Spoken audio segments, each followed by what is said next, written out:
Ang basa ng ating kapalaran ngayon ay maaring tumutukoy sa iyo, o sa ibang tao, na kapareho mo na zodiac sign. Ito ay isang simpleng gabay po lamang. Tanging ang Panginoon lamang ang siyang nakakaalam sa magaganap sa ating buhay. Gawing gabay at libangan lamang. Tagalog Chinese Horoscope. October 12, 2023. Year of the Rat. May importante kang gagampanan sa sitwasyon ng isang malapit na kaibigan. Ito na ang pagkakataon mo para maipakita mo sa kanya na hindi lahat ng pagkakaibigan ay nasusukat lamang sa halaga ng salapi na meron ka. Maswerteng numero, 3, 7, 19, 20. Year of the Ox. Isang tao ang iiwas sa'yo dahil sa maling impormasyon na masasagap niya tungkol sa'yo. Gayunpaman wala kang kailangang gawin upang maliwanagan siya dahil kusang kikilos ang tadhana para ipakita sa kanya ang buong katotohanan. Maswerteng numero, 21, 23, 34, 45. Year of the Tiger. May mga pagbabagong magaganap sa inyong opisina. Kahit na hindi ka apektado nito ay kailangan mong maging sensitibo sa damdamin ng iyong mga kasamahan sa trabaho na siyang maaapektuhan nito lalo na ang malalapit sa'yo. Maswerteng numero, 43, 56, 58, 50. Year of the Rabbit. Huwag mong balewalain ang mga paalala sa'yo ng mga nakatatanda. Iyan ang lagi mong tatandaan. Ngayong araw ay mararanasan mo ang isang mahirap na sitwasyon. At ito ay mangyayari dahil hindi ka marunong makinig. Maswerteng numero, 4, 12, 14, 25. Year of the Dragon. Huwag kang magpapadala sa mga sabi-sabi dahil maaari ka lamang iligaw ng mga maling impormasyon.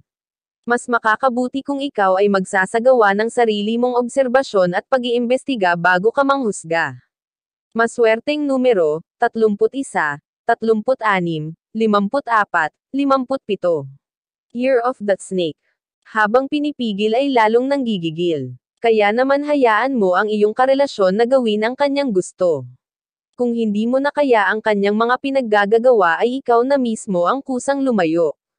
Maswerteng numero, 13, 15, 30, 49. Year of the Horse. Bantayan mo man ang kanyang mga kilos ay wala kang magagawa kung gusto talaga niyang makipag-flirt sa iba. Subalit may magagawa ka para sa iyong sarili. Ibigay mo sa kanya ang space na kailangan niya at kailangan mo rin. Maswerteng numero, 5, 16, 27, 28. Year of the Sheep. Hindi makakabuti sa iyong negosyo ang pagpapatumpik-tampak mo.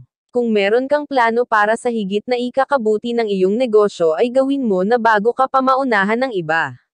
Huwag matakot na mabago at sumubok ulit. Maswerteng numero, 11, 18, 19, 33. Year of the Monkey. Hindi ito magandang araw para sa'yo. Makakaramdam ka ng labis na katamaran sa hindi malamang dahilan. Basta ayaw mo lang kumilos kahit pa alam mo na marami kang kailangang tapusin lalo na may kinalaman sa trabaho. Maswerteng numero, 10, 18, 42, 57. Year of the Rooster. Magiging madali lang para sa iyo ang makipagkalis sa iyong karelasyon dahil dati ka pa nakakaramdam ng tabang sa inyong relasyon. Hinihintay mo na nga lang na sa kanya mismo manggaling ang pakikipaghiwalay. Maswerteng numero, 4, 11, 13, 16. Year of the Dog. Ikaw na mismo ang makapagsasabi kung ano pa ang kulang sa inyong pagsasama. Pero hindi ibig sabihin ay susuko ka na dahil alam mo na hindi mo mapupunuan ang pagkukulang na ito. Wala ka pang balak na I give up siya.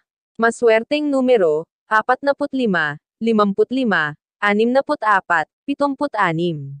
Year of the Pig. Huwag mainip sa hindi pa pagtugon ni Lord sa iyong hiling. Ang lahat ng kahilingan ay tinutugunan sa perpektong panahon. Ibibigay niya sa iyo ang higit pa sa pangangailangan mo. Tibayan mo lang ang iyong pananalig. Maswerteng numero, 21, 32, 43, 50. Iyan ang Tagalog Chinese Horoscope. October 12, 2023. Maraming salamat.